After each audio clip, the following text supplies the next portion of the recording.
우리 몸은 정밀한 기계처럼 잘 만들어져 있고 각각의 부품들이 끊임없이 정확하게 작동함으로써 건강을 유지한다. 체내에 축적된 독소와 노폐물의 배출은 몸속 정밀 기계 중에서도 특히 섬세하고 복잡한 부품인 신장이 담당한다. 해독의 최전선인 신장은 우리의 생명을 근본적으로 유지시켜주는 장기다.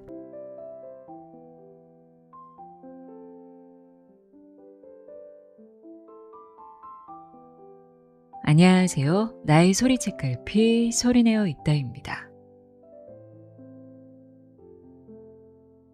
여러분은 해독하면 무엇이 가장 먼저 떠오르시나요? 아마도 많은 분이 장을 비우는 장 청소를 가장 먼저 떠올리실 겁니다. 특히 대변의 상태가 건강의 바로미터라고 믿는 분들도 많으시죠? 그런데 오늘 소개해드릴 책 최강의 해독법의 저자 마키타 젠지 박사는 진짜 해독이란 대장을 청소하는 게 아니라 우리 몸의 필터인 신장을 제대로 작동시키는 것이라고 강조합니다. 그는 20만 명 이상의 환자를 진료해온 세계적인 당뇨병 전문의인데요. 수많은 임상 경험을 가진 그가 말하는 해독의 본질은 이렇습니다. 장 청소가 우리 집 현관 앞에 놓인 쓰레기를 치우는 일이라면 신장은 우리 몸 구석구석을 흐르는 수도관의 녹물을 걸러내는 정수기 필터와 같다. 입에서 항문까지의 소화기관은 사실 신체의 외부 통로라고 합니다. 신체 내부가 아니라 신체 외부라는 건데요. 그래서 대변은 우리 몸을 스쳐 지나간 음식물 찌꺼기라고 합니다. 그렇다고 장 건강이 중요하지 않다는 뜻은 아닙니다. 장벽이 약해져 독소가 새어나가는 장누수가 생기면 그 독소들이 고스란히 혈액을 타고 신장으로 몰려가 신장에 큰 무리를 주기 때문입니다. 결국 진짜 몸을 병들게 하는 치명적인 독소는 우리 몸 구석구석을 흐르는 혈액 속에 숨어 있습니다. 이 혈액 속 노폐물과 노화의 주범인 당독소를 24시간 쉬지 않고 걸러내 소변으로 내보내는 최후의 보루가 바로 신장입니다. 신장 기능이 떨어지면 어떻게 될까요? 우리 몸에는 노폐물이 쌓여 노화가 빨라지고 각종 염증 반응이 일어납니다. 과체중, 만성 피로 등이 바로 그 위험 신호들이죠. 심하면 암 발병률이 높아지고 평생 인공투석에 의존해야 할 수도 있습니다. 실제로 한국의 만성 신장병 환자 수는 2019년 기준 25만여 명으로 전년 대비 무려 10% 이상 급격히 증가했습니다. 하지만 신장은 80%가 망가질 때까지 소리조차 내지 않는 침묵의 장기입니다. 이유 없는 피로감이나 부종, 갑자기 올라가는 혈압처럼 우리 몸이 보내는 주의 신호를 우리는 오랫동안 방치해온 건 아닐까요? 다행히 내 신장이 지금 안전한지 아닌지 간단한 검사로 조기 발견만 하면 확실하게 치료할 수 있다고 하는데요. 100세 시대, 인생 후반기를 건강하게 맞고 싶다면 지금 내 몸의 해독 시스템이 어떤 상태인지 확인해 보면 좋을 것 같습니다.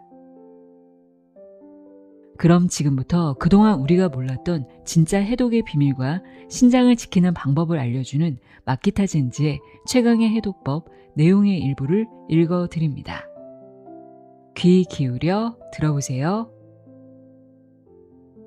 세상의 모든 지혜를 읽어드리는 소리내어 있다.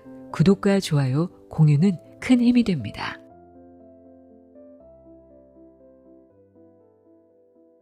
들어가는 글. 한창 일할 나이에 닥친 위기. 일반적인 건강검진에서는 신장이 간과되기 쉽다.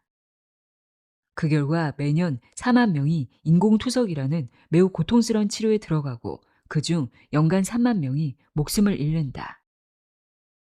신장이 나쁘면 심근경색, 뇌졸중, 암의 발병률이 높아지고 병의 진행 속도가 빨라져서 일찍 사망하는 것으로 나타났다. 고혈압이나 당뇨병, 비만 등이 있으면 신장이 점점 나빠지는 것도 증명되었다. 현재 일본에는 만성 신장병에 걸려 자기도 모르는 사이에 신장이 망가진 사람이 2,100만 명이나 된다.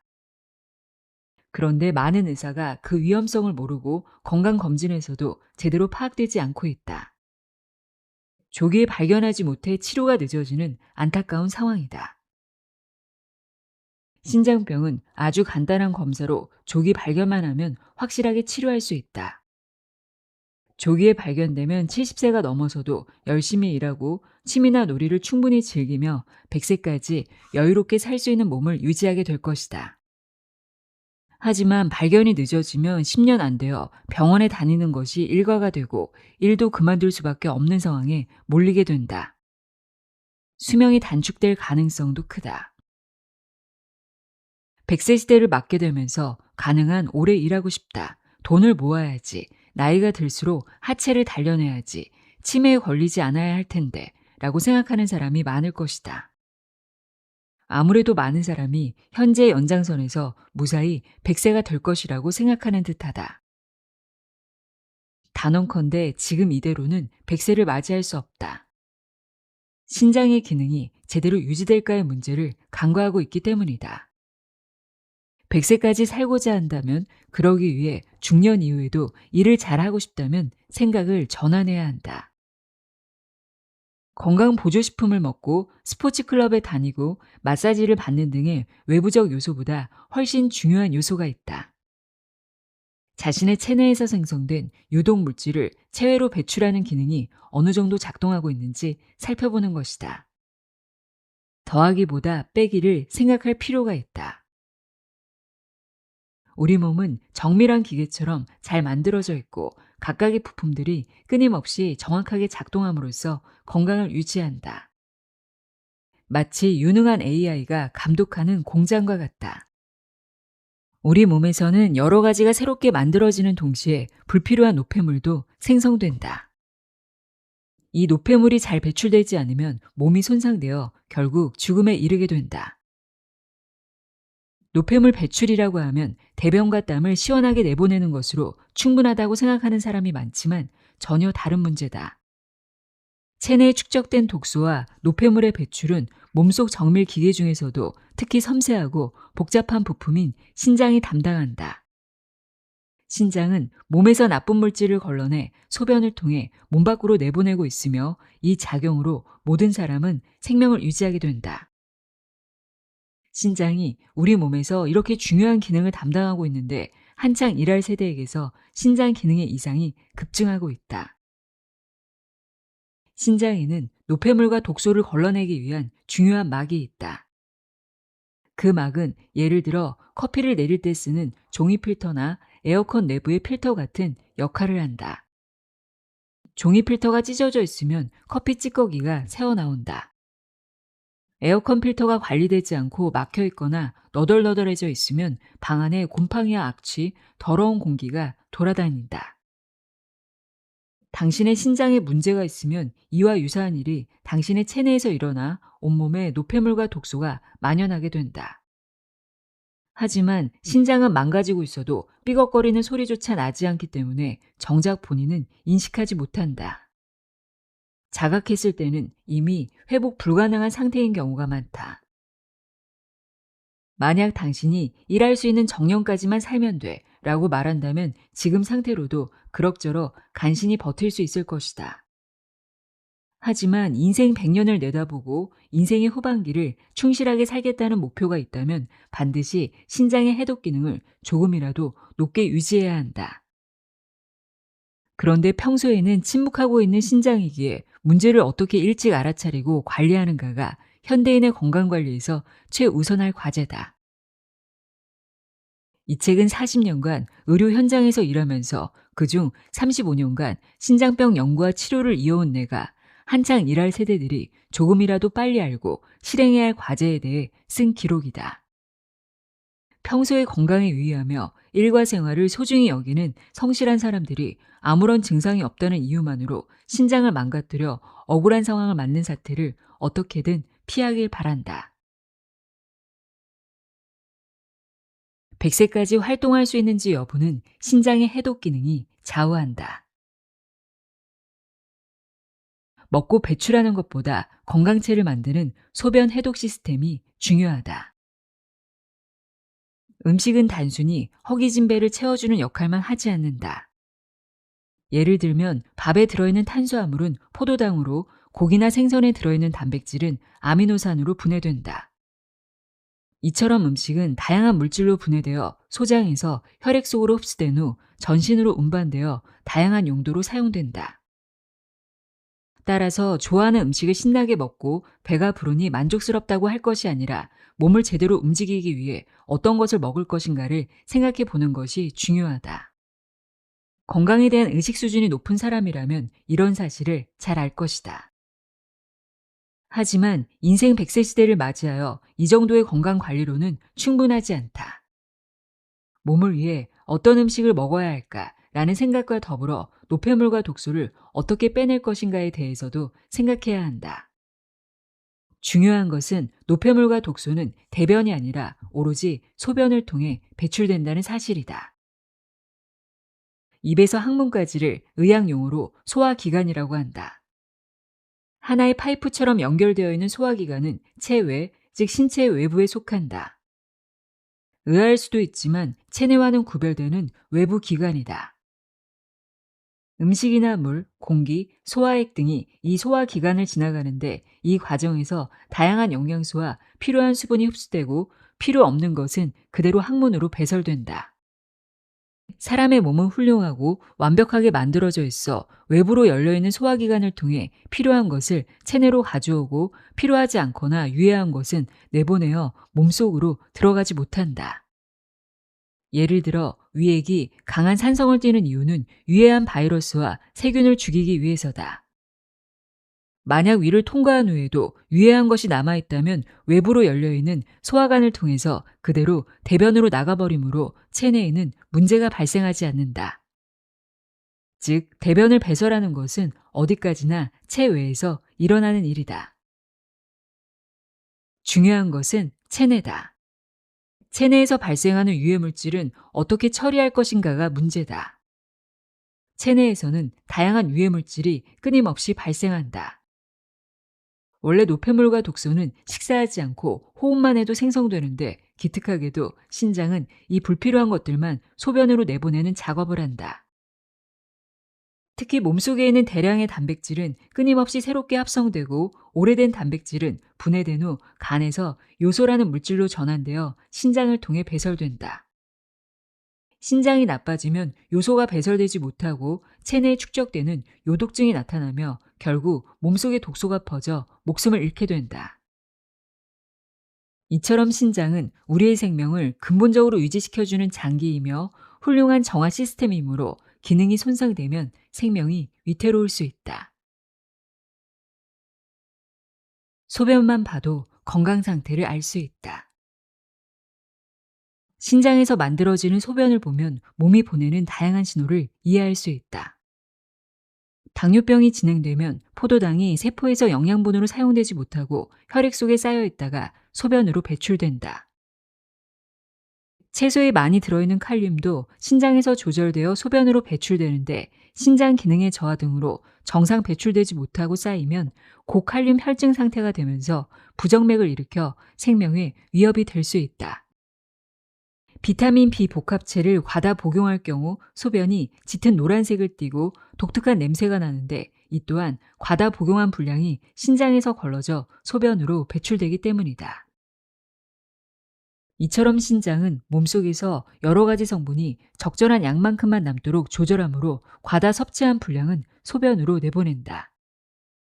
소변이 배출되기까지 신장의 훌륭한 기능이 집약되어 있다. 하지만 신장의 역할을 너무 당연시하기 때문에 하루에 몇 번이나 배설하면서도 그 고마움을 깨닫지 못하고 있다. 대변에는 모든 사람이 민감하다. 설사도 변비도 싫고 시원한 쾌변을 함으로써 하루하루 기분 좋게 보내고 싶기 때문일 것이다. 그런데 변비로 죽는 사람은 없다. 예전에는 콜레라로 심한 설사를 하고 탈수로 목숨을 잃는 경우가 있었지만 체액과 유사한 링거가 발명되면서 옛날 이야기가 되어버렸다. 대변의 상태는 건강의 바로미터라고 생각하고 매일 신경 쓰는 사람이 많지만 대변을 보고 건강에 대한 판정을 내리기는 상당히 어려운 일이다. 아무리 시원하게 쾌변을 했다 하더라도 대변을 통해 유독 물질이 체외로 나오는 것이 아니기 때문이다.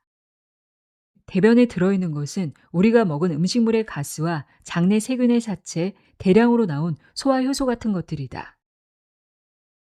앞서 말했듯이 입에서 항문까지는 소화기관이며 신체 외부에 속하므로 대변에 들어있는 것은 모두 체외 물질이다. 중요한 것은 체내에서 발생하는 유독 물질을 얼마나 확실하게 체외로 배출하는가 하는 문제이며 이 일은 전적으로 신장이 담당한다. 해독의 본질은 대장을 깨끗하게 청소하는 것이 아니라 신장을 제대로 작동시키는 것이다. 이 사실을 모르면 효과가 불확실한 제품을 판매하는 수상한 디톡스 장사꾼에게 걸려 돈만 날려버릴 수도 있다. 신장 기능이 나빠지면 장내 환경도 악화된다. 대변을 통해 유독물질이 체외로 나오는 것은 아니지만 어쨌든 쾌변은 중요하다. 장내 환경이 우리의 건강 상태를 크게 좌우한다는 것은 많이 알려져 있다. 그 중에서도 해독을 담당하는 신장에 미치는 영향은 상당히 크다. 예를 들어 최근에 장내 환경이 나빠져 장내 세균이 제대로 활동하지 못하면 장누수 증후군이라는 증상이 나타나는 것이 밝혀졌다. 원인은 설탕과 정제된 곡물의 과잉 섭취, 편식, 과식, 정신적 스트레스 등 다양한데 이 병에 걸리면 외부 유해물질의 유입을 차단하는 장의 내벽이 약해진다. 그러면 원래 신체의 외부 기관, 체외에 속하는 장에서 체내로 들어가서는 안 되는 유해물질이 손상된 장벽을 통해 대량으로 들어와 버린다. 그로 인해 알레르기를 유발하는 등 여러 가지 나쁜 증상이 나타난다. 한편 체외에서 들어온 이러한 독소에 대항하여 체내에서는 열심히 배출하려고 하는 작용이 일어난다. 그 역할을 담당하는 것은 물론 신장이다. 독소의 대부분은 혈액 속을 돌면서 신장에서 여과되어 소변으로 배출된다. 결국 장내 환경이 나빠졌을 때 손상받는 것은 신장이다. 변비도 만성 신장병과 깊은 관련이 있다. 스쿠바 대학 대학원의 스미타 게이이치가 미국에서 퇴역 군인을 대상으로 한 코호트 연구를 기초로 변비의 유무와 만성 신장병의 관계에 대해 조사를 실시했다. 코호트 연구는 특정 요인에 노출된 집단을 대상으로 원인과 결과 등을 알기 위해 연구하는 방법을 뜻한다. 그 결과 변비가 있는 사람일수록 만성 신장병의 발병 위험이 높아지는 것으로 나타났다. 대변이 장내에 오래 머물러 있으면 그만큼 독소가 혈액 속으로 더 흡수되고 그것을 여과하는 신장의 부담이 커지기 때문이다. 또 도호쿠 대학팀이 배변 횟수가 일주일에 3회 이하인 만성 신장병 환자에게 변비 개선제를 복용하도록 했더니 혈청 크레아틴 수치가 개선되었다는 보고가 있다. 혈청 크레아틴 수치는 일반적으로 건강검진에서 신장의 상태를 파악하기 위해 이용된다. 검진을 받은 적이 있다면 결과표에서 본 적이 있을 것이다. 한편 신부정 환자는 식사와 수분 제한의 영향으로 변비에 걸리기 쉽다. 즉 장내 환경이 나쁘면 신장 기능이 악화되고 신장 기능이 나쁘면 장내 환경도 악화되는 악순환이 반복된다. 이러한 장과 신장의 연관관계가 전문가 사이에서 주목받고 있다. 이것은 장에 국한된 것이 아니라 뇌, 심장과 같은 중요 장기에 대해서도 마찬가지다. 뇌와 신장은 인간의 생명과 생리작용의 사령탑. 뇌는 그 사람 자체다. 아무리 의료기술이 발달해도 뇌만은 이식할 수 없다. 만약 누군가의 뇌를 당신에게 이식한다면 당신은 당신이 아니라 뇌의 소유자였던 누군가가 되어버린다. 뇌는 모든 명령을 내리는 사령탑이며 근육을 포함한 모든 장기를 움직인다. 이때 특히 중요한 역할을 담당하는 것이 바로 심장과 신장이다. 뇌의 명령을 받아 심장은 하루에 10만 번이나 박동하면서 몸의 구석구석까지 혈액을 보내 산소와 영양소를 운반한다. 그로 인해 모든 장기가 작동할 수 있다. 만약 신변의 위험이 닥쳤을 때는 뇌가 아드레날린이라는 호르몬을 분비함으로써 심장 박동수를 높이고 근육에 혈액을 많이 보내 몸이 빠르게 움직일 수 있도록 한다.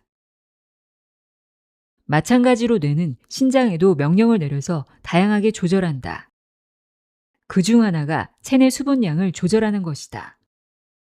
사람의 몸은 약 60%가 수분으로 이루어져 있지만 수분이 너무 많은 상태가 되지 않도록 신장을 통해 적절하게 소변으로 배출시킨다. 한편으로는 부족하지 않도록 목이 마르다는 신호를 보내 수분 섭취를 하게 하는 것도 뇌다. 혈압이나 혈액의 pH, 전해질 조절, 적혈구 생성 등도 신장이 뇌에서 명령을 받아 수행한다. 이처럼 뇌의 명령에 따라 최적의 상태로 유지되는 혈액과 수분이 있어야 모든 장기가 제대로 작동한다. 말하자면 심장과 신장은 뇌의 직속 부하다. 어느 쪽도 빠질 수 없고 우열을 가리기 힘든 중요한 역할을 한다.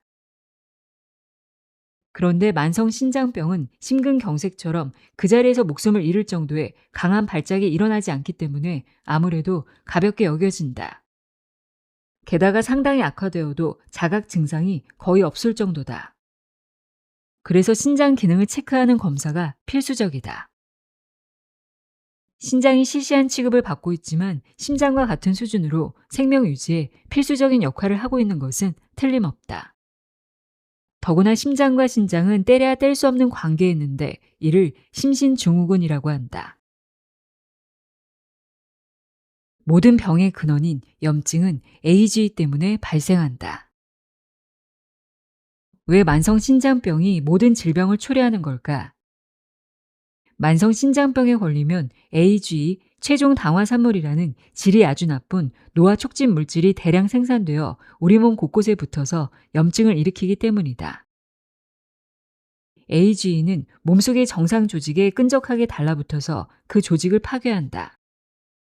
외형상 쉽게 알 수 있는 것으로는 피부 조직에 달라붙어 생긴 기미와 주름이다. 그 외에도 혈관과 뇌, 내장 조직 등 어디든지 달라붙어 염증을 일으켜 온갖 심각한 병의 원인이 된다.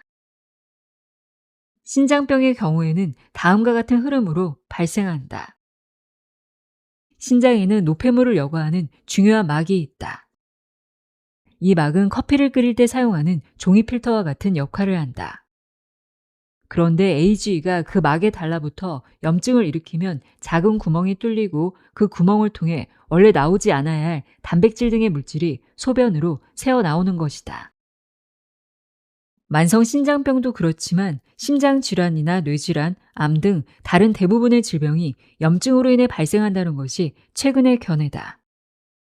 염증 자체는 우리 몸의 중요한 면역 반응이기도 하다. 상처를 입었을 때 상처가 곪거나 붓는 것을 보면 겉으로 봐도 염증이 일어나고 있는 것이 분명히 보인다. 이는 면역 반응이 우리 몸을 보호하기 위해 싸우고 있다는 증거다. 하지만 염증이 만성적으로 지속되면 면역 체계에 이상이 생겨 질병을 유발한다. AGE는 그 자체로도 염증을 일으키지만 이미 진행 중인 염증을 악화시키기도 한다. 즉 질병을 일으킬 뿐 아니라 질병의 진행을 가속화시킨다. 게다가 신장이 나빠지면 AGE가 빠른 속도로 증가한다. 말하자면 만성 신장병이 있으면 다른 질병의 발병률이 높아지고 더욱 악화되기 쉽다. 혈당치 조절보다 중요한 당뇨병 환자의 당뇨병성 신증 관리. 인공투석이 필요한 환자 중 44%가 당뇨병 합병증이 원인이다. 그래서 당뇨병 전문의인 나는 내 환자가 투석받는 일은 없도록 하겠다라는 모토로 치료에 임해왔다. 하지만 안타깝게도 당뇨병과 관련한 진료 과정에서 혈당치 조절, 구체적으로는 최근 1, 2개월 동안에 혈당치 변화를 나타내는 당화 혈색소 수치를 낮추는 것에 주력할 뿐 신장에 대한 관심이 높지는 않다. 당뇨병이 무서운 것은 고혈당이 되는 것이 아니라 합병증이다. 합병증에는 당뇨병성 신증, 망막증, 신경장애가 있으며 그 중에서도 당뇨병성 신증은 생명과 직결된다. 게다가 망막증, 신경장애와 달리 당뇨병성 신증이 급증하고 있다. 전문의로서 단언하건대 당뇨병 환자를 진찰하는 데 있어서 가장 중요한 것은 혈당치 조절이 아니라 신장 상태를 주의 깊게 체크해 나가는 것이다. 지금은 혈당치가 잘 조절되고 있어도 과거에 고혈당에 영향을 주어 신장에 합병증이 생기는 일이 자주 일어나기 때문이다. 즉 당화 혈색소 수치가 아무리 이상적인 범위 안에 있어도 당뇨병성 신증이 일어나지 않는 것은 아니며 그 사람이 과거에 고혈당이었다면 충분히 당뇨병성 신증이 될 수 있다. 그런데 상당수의 경우 환자가 과거에 얼마나 고혈당이었는지를 정확하게 파악하고 있지 않다. 그런 상태에서 혈당치가 잘 조절되고 있군요 라며 함께 기뻐하고만 있다면 그 사이에 신장 상태가 나빠지고 있을 수도 있다. 지금은 좋은 약이 있고 합병증인 당뇨병성 신증도 초기 단계에서는 확실하게 치료할 수 있다. 그러나 중요한 조기 치료 시기를 놓치는 경우가 많다. 그 이유는 두 가지다. 첫째, 시종일관 혈당치 조절에만 매달려 당뇨병성 신증을 조기에 발견하는 검사를 하지 않았기 때문이다. 둘째, 신장이 나빠져도 치료법을 모르는 의사가 많기 때문이다. 당뇨병 전문의조차도 당뇨병성 신증을 조기에 발견하는 검사를 하지 않을 정도이니 그 치료법을 모르는 것도 당연하다. 많은 당뇨병 전문의에게 신장병 치료는 전문 외적 영역인 것이다. 어느 날 갑자기 시작된 투석이 급증하고 있다. B씨는 40세 이후부터 혈당치가 높다고 지적받았지만 병원에서 당뇨병 치료를 받고 있었기 때문에 안심하고 있었다. 게다가 최근에는 당화 혈색소 수치가 대폭 개선되고 있어서 안심하고 있었다. 그런데 어느 날 갑자기 담당 의사에게 투석 전문 병원을 소개할 테니 이제 그쪽에서 치료받으세요 라는 말을 들었다. 투석이라고? 내가? 왜? 당화 혈색소 수치도 좋아졌잖아. 인공투석은 5시간 정도 걸리는 치료를 일주일에 3번이나 받아야 한다.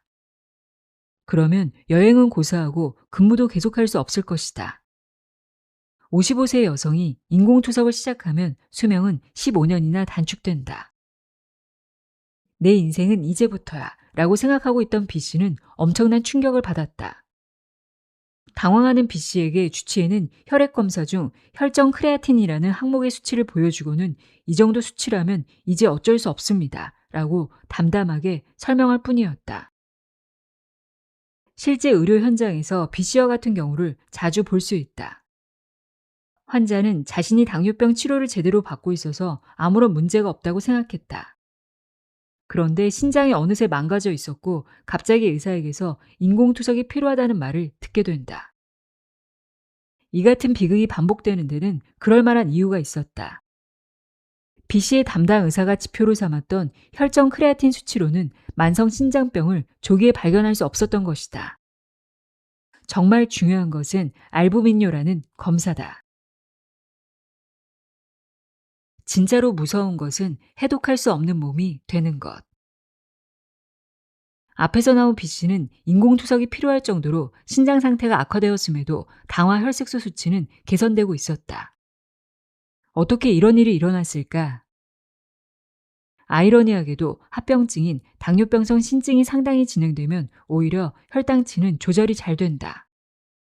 신장 기능의 악화로 인슐린조차 체외로 배출하지 못하게 되기 때문이다.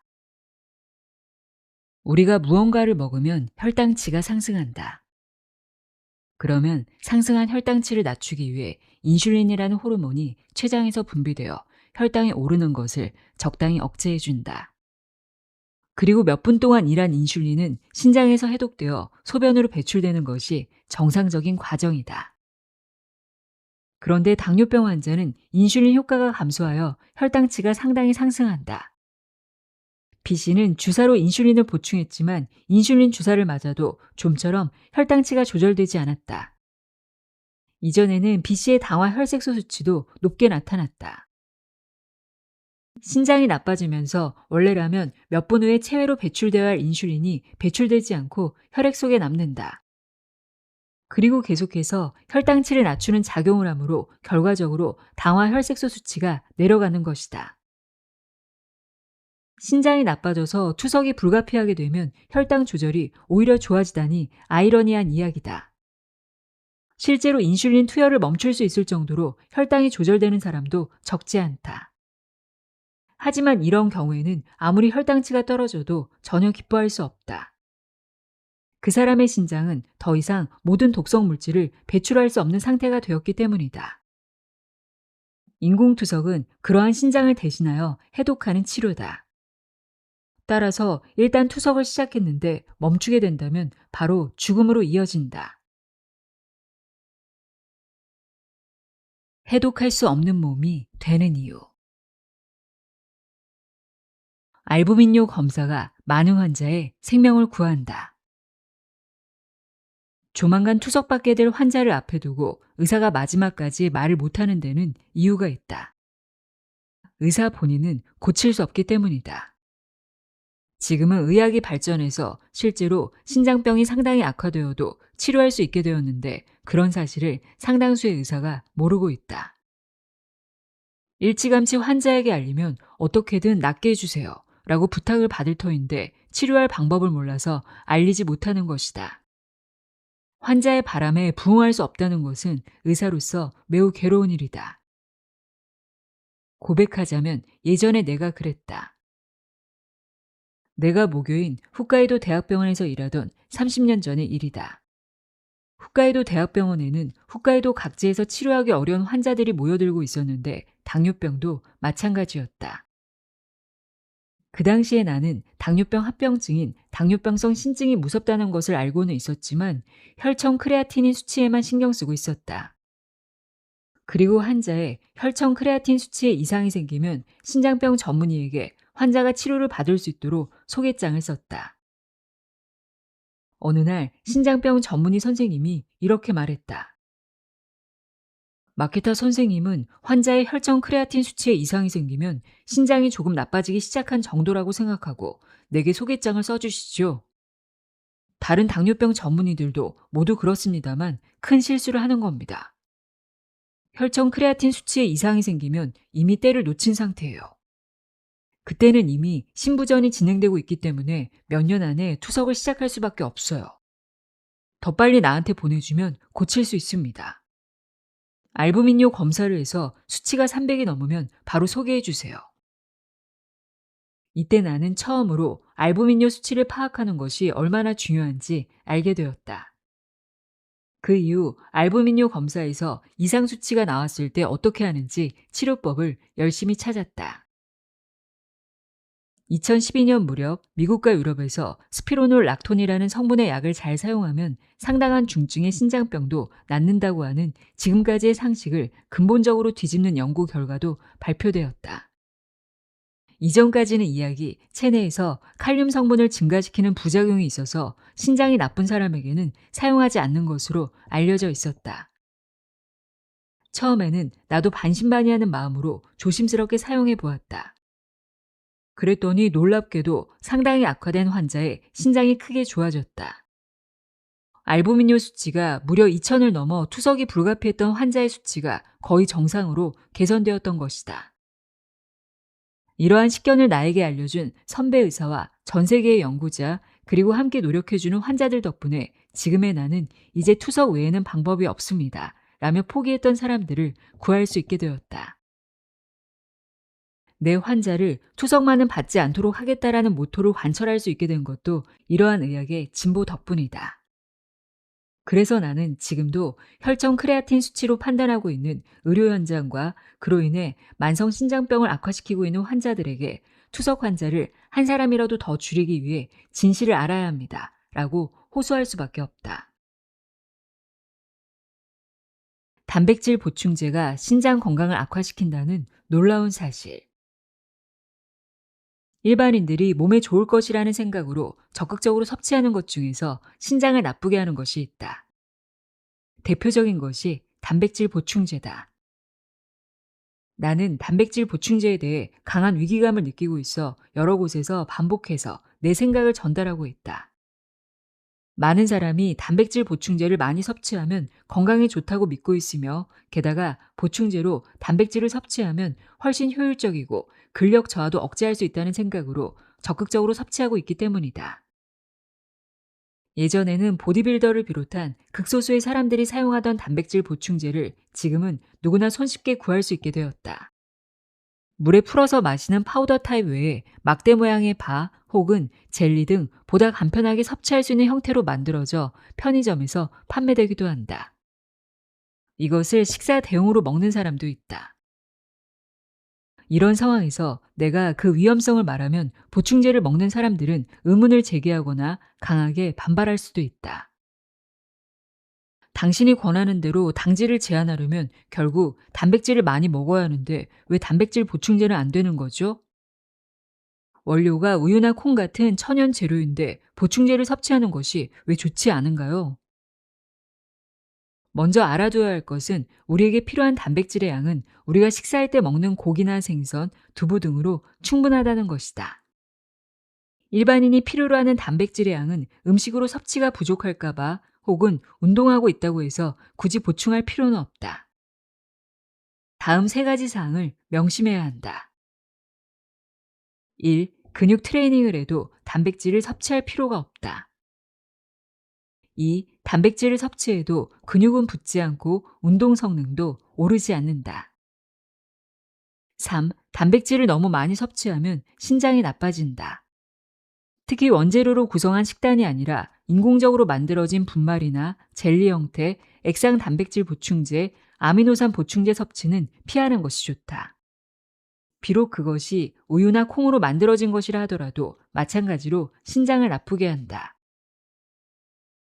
실제로 우리 클리닉에서도 알부미늄 수치가 갑자기 오른 환자에게 이야기를 들어보니 스포츠 클럽에서 추천받은 단백질 보충제를 먹기 시작했다는 경우가 있었다. 즉시 그만두게 했더니 수치가 다시 원래대로 돌아가서 안심했지만 계속 먹었다면 어땠을까 생각하니 아찔해진다.